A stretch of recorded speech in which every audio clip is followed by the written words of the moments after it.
Olá a todos, bem-vindos ao Arte Matemática, eu sou o Nicolas e nesse mais novo vídeo da nossa série sobre trabalho, agora que sabemos o que significa o trabalho, a noção de trabalho em física e a expressão generalizada de um trabalho, obviamente com uma força constante, agora a gente vai poder fazer casos específicos, casos que a gente vai encontrar no dia a dia que são muito interessantes de saber reconhecê-los de cara, né? Obviamente vocês sempre podem partir da forma original e da forma generalizada da forma de um trabalho, só que é bom vocês já saberem para talvez vocês irem um pouquinho mais rápido ou talvez mostrarem que vocês sabem mais, ok? Então no último vídeo eu demonstrei para vocês que o trabalho W, né, que vem do inglês work, é escrito como produto escalar da força F com o deslocamento, né, um produto escalar.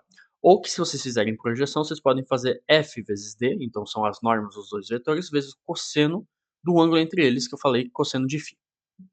Beleza?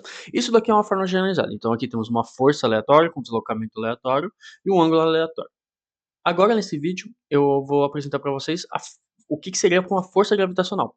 Vocês sabem que a gente consegue expressar a, a força gravitacional, a força de peso, né? Então F daqui seria outro valor e vocês vão ver que se mantém igual e a gente vai fazer um exercício simples com isso, ok? Então vocês sabem que a força de gravidade Fg, ela se escreve da forma m vezes g, sendo que g é a aceleração da gravidade da Terra. Então, obviamente, é uma aceleração de gravidade no geral.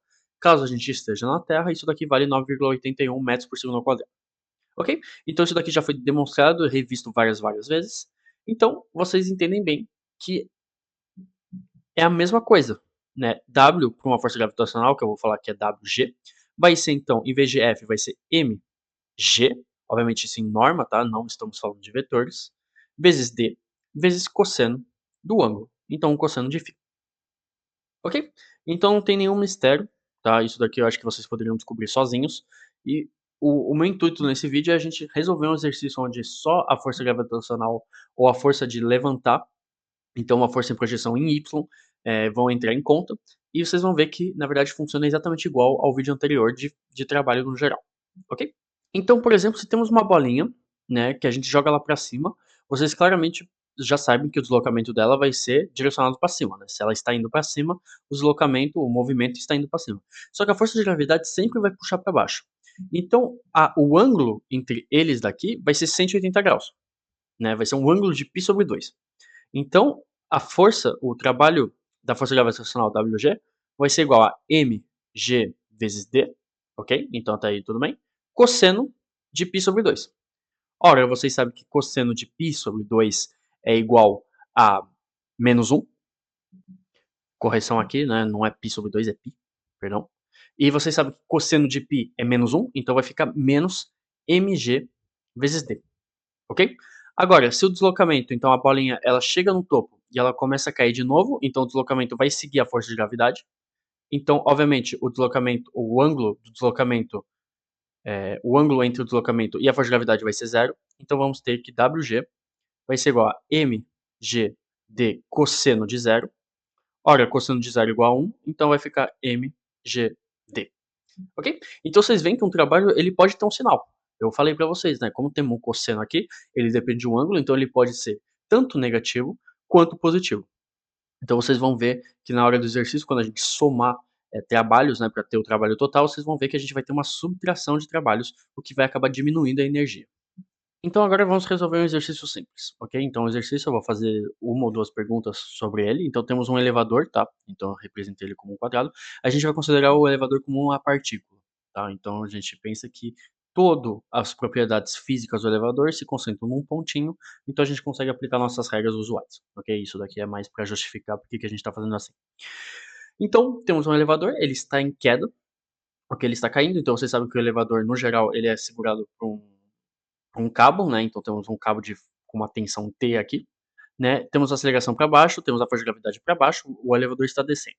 A primeira pergunta que eu quero saber é que o elevador ele começou a cair. Então ele caiu de uma distância de 12 metros, ok? Eu quero saber qual que é a força, qual que é o trabalho da força gravitacional durante essa queda, né? Então, qual que é o trabalho efetuado pela força de gravidade, ok? Então o elevador ele não tem mais a tensão T, ele começa a cair em queda livre. Qual que seria o trabalho dessa força? Beleza? Então vocês sabem que o trabalho da força gravitacional vai ser igual a mgd cosseno do ângulo entre a força gravitacional e o deslocamento. Ora, o deslocamento está para baixo, então o ângulo vai ser zero. Então vamos ter que o trabalho da força gravitacional WG vai ser mgd, ok? Porque vai ser cosseno de zero, então isso daqui é igual a 1. Então m temos 500 kg, g é 9,81 metros por segundo ao quadrado e d é igual a metros. Então no final a gente vai ter 59 kJ. Ok? Então, quilojoules, por quê? Porque se vocês aplicarem esse resultado com as unidades, vocês vão achar 50, no caso 5,9 mais ou menos, vezes 10 potência 4, ok? Vocês sabem que tudo que é 10 potência 3 é em quilojoules, por exemplo, quilômetros ou kilonewtons, etc. Então, eu já passei em quilojoules, ok? Vocês podem expressar isso em joules se vocês quiserem, mas caso vocês consigam fazer essas mudanças de unidade, é bem melhor, ok? Então, aqui temos o trabalho da força gravitacional. O problema disso, o que não é bem um problema, só que está incompleto, é que não é o trabalho total que é submetido ao elevador, né? Claro que não, porque eu falei para vocês que temos a tensão T, ok? Então, mesmo que o elevador esteja em queda, a gente não pode dizer que todo o trabalho, então toda a energia que é efetuada sobre o elevador vai ser de acordo com a força gravitacional, porque justamente temos a tensão do fio. Mesmo que o elevador esteja em queda, o fio ainda vai segurar ele. Então vocês imaginam fisicamente que o trabalho vai ser negativo aqui, o que vai diminuir um pouquinho essa energia, né? Obviamente, porque senão 59 kJ de queda, a pessoa que está dentro aqui explode, né? Então, a tensão do fio também é uma medida de segurança. Então vamos trabalhar a força, o trabalho da força de tensão, né? Então durante essa queda de 12 metros, a gente quer achar o WT, ok? Então o trabalho da força de tensão. Então isso daqui vocês sabem que de forma generalizada vai ficar F vezes D vezes o cosseno do ângulo entre as forças, só que a gente tem que achar essa força, ok? Para achar essa força, a gente vai usar a segunda lei de Newton, ok? Então a gente vai usar que força. Então a força em Y, porque a tensão está perante em Y, então a gente vai projetar nesse eixo, vai ser m vezes a aceleração em Y, beleza? Então, quais são as forças aqui em Y? A gente tem a força de tensão menos a força de gravidade. Então isso daqui implica que vamos ter T menos Fg, que é igual a massa vezes a aceleração. Por que a aceleração, só aceleração e não aceleração em Y? Porque é a única aceleração que a gente tem, ok? Então a gente já anota ela A. Então agora a gente isola T, né, porque é o que a gente quer achar. Então vamos ter que T igual a MA mais Fg é mg, então vai ficar mg. Então isso daqui vai ficar m fator de A mais G, ok? Então isso daqui implica que o trabalho da força de tensão vai ser igual a força de tensão vezes T vezes o cosseno do ângulo, ok? T a gente viu que é m fator de A mais G, então vai ficar m A mais G vezes D vezes o cosseno do ângulo entre os dois.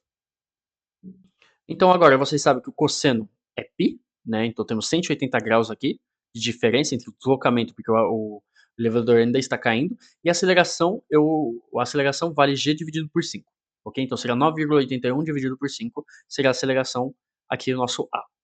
Então aqui vai ficar que o trabalho da força de tensão vai ser igual a m fator de menos g dividido por 5 mais g, vezes d, vezes o cosseno de π. Ok? Então, isso daqui, depois de cálculo feito, eu deixo vocês fazerem o cálculo, vocês têm todas as medidas aqui. Isso daqui vai dar menos, tá? Porque vai vir desse cosseno de π aqui. Então, vai ficar menos 47 quilojoules de trabalho, de energia aqui. Ok? Então, agora a gente consegue ter o trabalho total. Então, vocês sabem que o trabalho total vai ser a soma dos trabalhos. Então, vai ser o trabalho da força gravitacional mais o trabalho da força de tensão. Ora, o trabalho da força de tensão é negativo, então vai ficar 12 quilojoules, mais ou menos.